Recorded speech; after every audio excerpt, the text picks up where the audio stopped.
we are back here on the GSMC Baseball Podcast, bringing you our third segment, which is talking about the Orioles' recent ascension to first place in the American League East. Now, before this, the Yankees were in first for most of the season, starting off the season really strong, sweeping the Astros in Houston, and then just continuing with that. But they've been kind of struggling lately a little bit, and the Brewers, not the Brewers, sorry, the Orioles saw blood in the water and finally took the lead yesterday, taking a half-game lead over them, having a 15-7 record to the Yankees 15-8. So it could just be for a little bit, but I really wanted to talk about this. I thought it was really, really interesting, and yeah. So when you look at the AL East so far, I think one thing the main thing you see right now is Juan Soto and the Yankees. That's really been the biggest story. That's really been the biggest thing that did happen. So, but I think what's getting overlooked a little bit is how good and how young and how exciting this Orioles team is. Now, I mean, the sheer amount of talent they have is just incredible. I mean, going from position to position. At catcher, you have Adley Rutschman. First base, you have some days Ryan O'Hearn. You also could have Ryan Mountcastle. Second, um, you have a multitude of guys. I think mainly Jordan Westerberg's playing over there. You have Jorge Mateo sometimes playing at shortstop. You have Jackson Holiday at short now coming up. So I want to get the some more people up now. Usually I can remember this. I'm having a little bit of part here, but I mean, yeah. At first you have Ryan Mountcastle. He plays there most days. At second you have Jordan Westerberg. Short, then at third you have Gunnar Henderson, who's an absolute beast.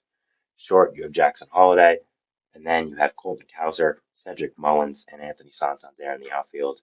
Ryan O'Hearn is at DH as well. And you just called up another prospect who I will be talking about in this segment. I'm not gonna spoil it, but I think we all know who it is. But I do want to have a full thing on that, so I'll give you my thoughts on that. But um, yeah, I mean just the overall team and depth, how young this Orioles team is just incredible. I mean, first of all, after the offense, you added Corbin Burns in the offseason with the pitching. So I think that was another thing that really, really improved you guys. You have Grayson Rodriguez, you have Dean Kramer, Cole Irvin, Albert Suarez, Kyle Bradish, John Means, Tyler Wells. All three of those guys that I mentioned last, Bradish, Means, and Wells, are on the injured list, but at the same time, they're still really big contributors and they're still really great players for you guys. So it's not a surprise that the Orioles did take over first in the American League East. I did think they were the best team. I thought the Yankees were the better team once they added Soto for most of the offseason, but at the same time, once Garrett Cole did get hurt, I thought the Orioles were the better team because they did add Corbin Burns and they did have some other young guys in rotation. I thought the Yankees rotation after Cole got hurt was too big of a question mark. But to the Yankees' credit, they started surging without Cole. A lot of their new additions, mainly Juan Soto, were performing really, really well. So they just took first and ran with it. They didn't really stop and they just had it. But the Orioles now took it away from them. So um, very happy. I love this team. I think they're really, really great. And just again, they're going to be together for a long time, which is something that's really, really nice. I think for the Orioles and for the Orioles fans, you haven't had this kind of team in a long, long time. Having a rebuild for as significant as the Orioles did, as public as the Orioles did for that long of a time, I think was something that you need to say, okay, you know what? We're rebuilding, but we're going to see the fruits of our labor some point.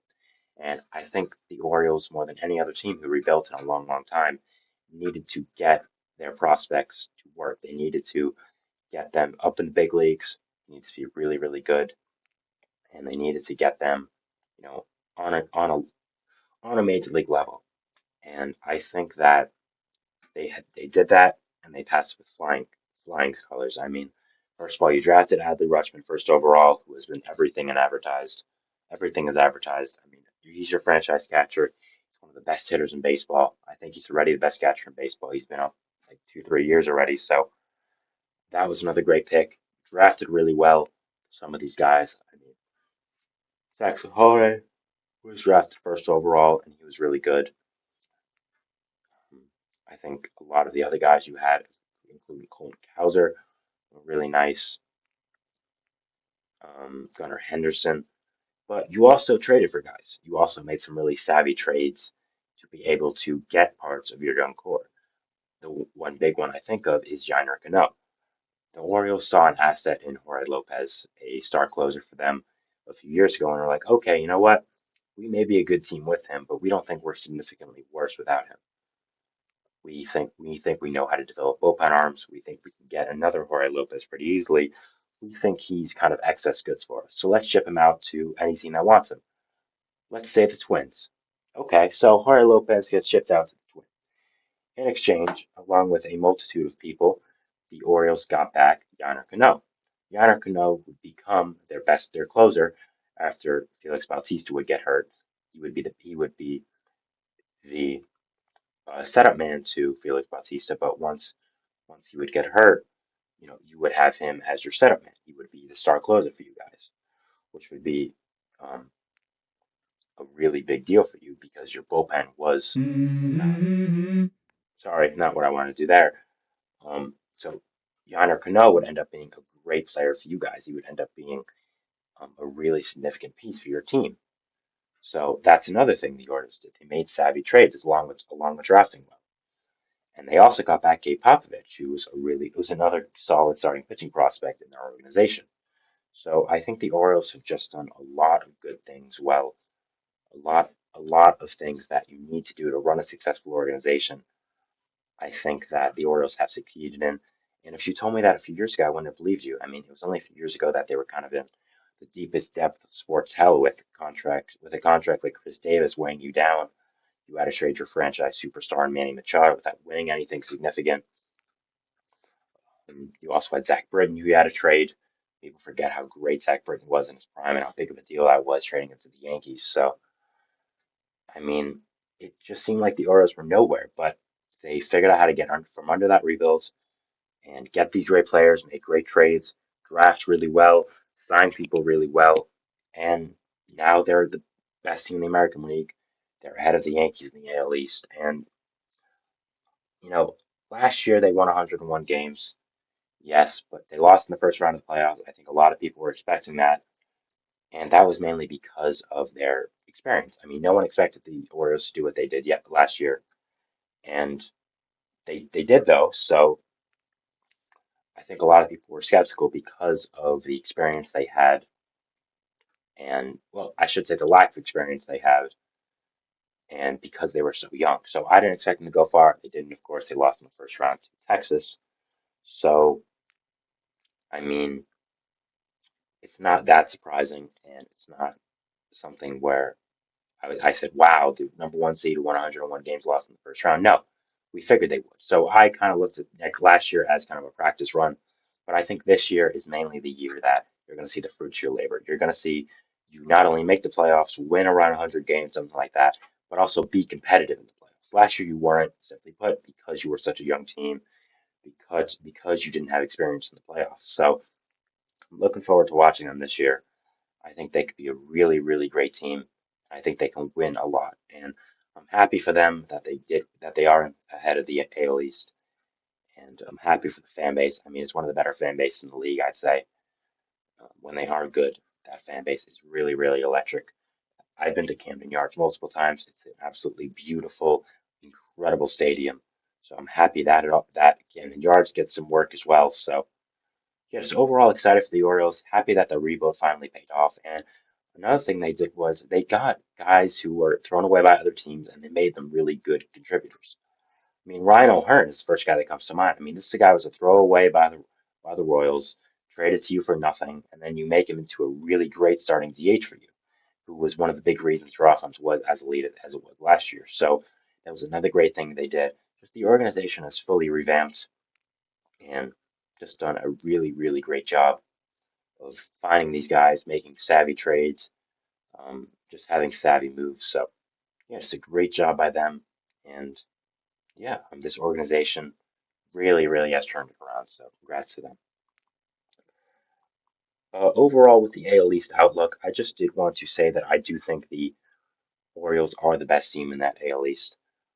I I think with all the talent they have, with all the pitching they have now, with Corbin Burns being there, I think they're better than the Yankees. I think they're better than the Blue Jays. I think they're better than the Rays. They're also better than the Red Sox. So I, um, I think all their additions are finally coming together, and I do think they are going to win the AL East. I don't. I think the Yankees could make a surging comeback once all the offense keeps going. I mean, Judge isn't really going as well right now, also with Rizzo. So once he gets going, you're going to be a lot better. Once you get Cole back, you're going to be a lot better. So there's a lot to look forward to if you're a Yankees fan. But right now, I do think the division is the Orioles to lose, and I think they are the best team currently there. Another thing I want to talk about with them was Jackson Holiday, kind of shifting gears a little bit. The top prospect in baseball was caught up by the Orioles, of course, and it's not been great so far. He has one hit and 32 plate appearances, only two walks and 16 strikeouts. So not not really what you wanted. I, like a lot of people, were expecting him to make an immediate impact. I thought he would be the franchise shortstop from right away.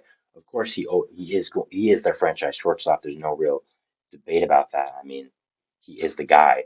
But at the same time, you need to see a little bit more from him. It isn't great right now, and uh, yeah, just you need to see more. And there needs to be more done with him. And I think he needs to show something. He's not hitting, but okay, is he showing plate discipline? No, he struck out 16 times to two walks. So overall, I think the Orioles need to figure out what to do with Holiday. Again, I think he's going to be great still. I do think we overestimated how good a 20-year-old who's barely played in Double and Triple A would be. But I still believe in him. I still think he's going to be very good very soon. But I think that immediate impact we are all expecting isn't going to happen.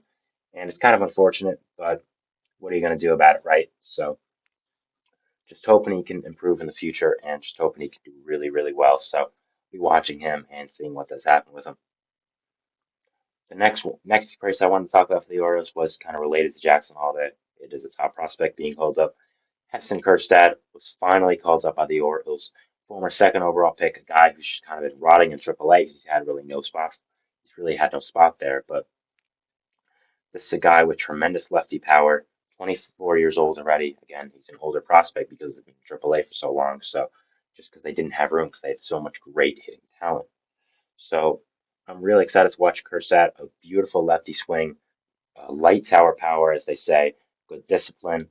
I think he feels okay, but really it's that power. I think he's going to bring in another element to this Orioles lineup that he didn't have before with that big lefty bat. You have guys like Ryan O'Hearn, like Anthony Santander, who are big lefty bats. Santander, of course, being a lefty at the time, being a switch hitter. But I think Kjerstad just brings another element to that, brings another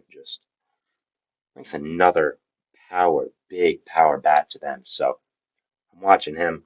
I'm really excited that he finally got called up, and I think he's going to be really, really good. And I'm excited for the Orioles. They finally just find a place for him. I think they had such a good problem in having no spots for a really talented prospect. So yeah, I'm definitely watching him and seeing seeing what could happen there. So yeah, so that is our third segment there, talking about the Orioles moving into first place in the American League East. Uh, yeah, again, a little bit of shorter segment. We are going into our fourth and final segment, which is talking about some recent pitcher injuries in the MLB. We've had a lot of pitcher injuries so far. Thankfully, these guys aren't Tommy John related. Well, at least one of them, at least two of them aren't. One is, but yeah, we are talking about these guys getting injured.